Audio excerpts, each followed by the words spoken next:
This video will show teachers how to get Apple Classroom all set up on their iPads. So the first thing that you'll do is open up the Settings app on your iPad and make sure that you click on the little circle in the upper left-hand corner and ensure that you're signed in with your K-12 email address and password. If you're not signed in with your school-issued Apple ID, you will not be able to use Apple Classroom. The next step is that you want to ensure that your students also are signed in with their Apple ID in the same spot. Students will use their @shakopeeschools.org email account. They will also see the Classroom button in their settings, which they can tap on and then ensure that their classes are the classes that they should be enrolled in. If the students see classes from previous school years, they should sign out of their Apple ID and then back in, and that should fix the problem. The other requisite thing that we need is that Bluetooth is on both devices. So you can see for both of these devices here, Bluetooth is set to on. Now that we have both devices signed in with their Apple IDs, the next step is downloading the Classroom app from self-service. Once it's installed, you can open it up, and you should automatically see any classes that are rostered in Infinite Campus.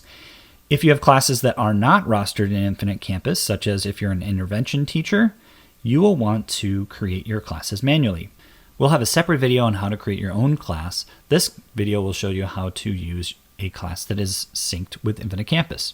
So the first thing that you will do is open up your class. If your students are within a Bluetooth range of your device, which is generally speaking a classroom 40 to 50 feet, then they should automatically be connected to you without you needing to ring them. If you notice that there are some students online, you can tap on them and try to connect. However, keep in mind that if you do that, it will prompt the student to accept that you are controlling their device, which means the better option is to simply be near them. So if you start your Apple Classroom class and you're in the hall or the students are not nearby, then they may be prompted to give you permission to access their device. The next thing you'll notice is that right away you'll see what app the student has open. Over on the left-hand side, you'll be able to switch between all of the students in your class, the students that are considered offline, and then you can also tap on the apps that the students are in. Next, we're going to go through all of the controls that you can see along the top of the screen.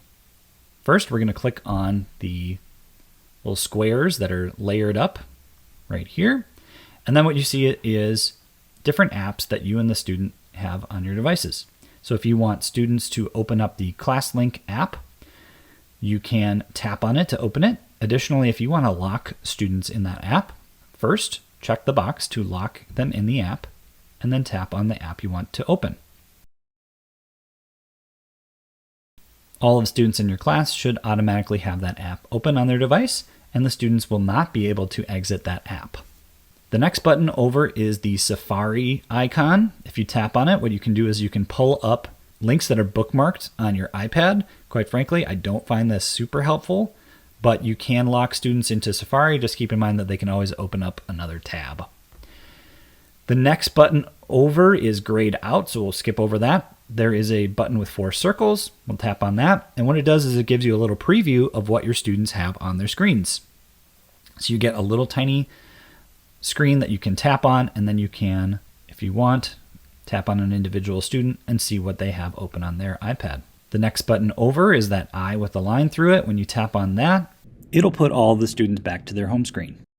A great attention getter is clicking on the lock. You can lock all of the students' iPad, and then you can see that it says this iPad has been locked by the teacher's name, and you can click done and unlock everyone if you would like. And then they can, once again, get back to controlling their iPad. You can turn off the volume with the next button over, which allows you to mute all iPads in the room if someone has things playing loudly or something like that. And then the next button over are these 3 little lines. So if you are done with your class and ready to exit it, you can click on End Class.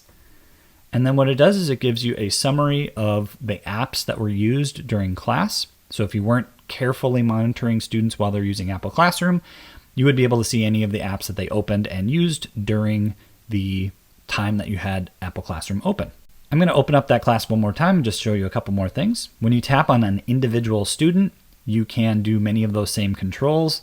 You can also AirPlay a screen to the front of the room. So if you want to show a student as an example, you can tap on AirPlay and you can then choose what Apple TV you want to display that student's device to. It's quite a bit easier than taking your own device off AirPlay and then selecting a student to AirPlay their device. It just goes quite a bit quicker.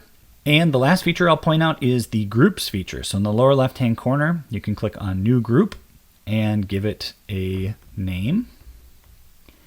And what you can do is you can tap on the students that you want to include in that group. For example, if you have just a few students that you really want to carefully monitor, you can tap on that student, and then you can click on the Done button in the upper right-hand corner, and then just that student appears in that group, or the students that you select. So that's just about everything you need to know about using Apple Classroom with your students.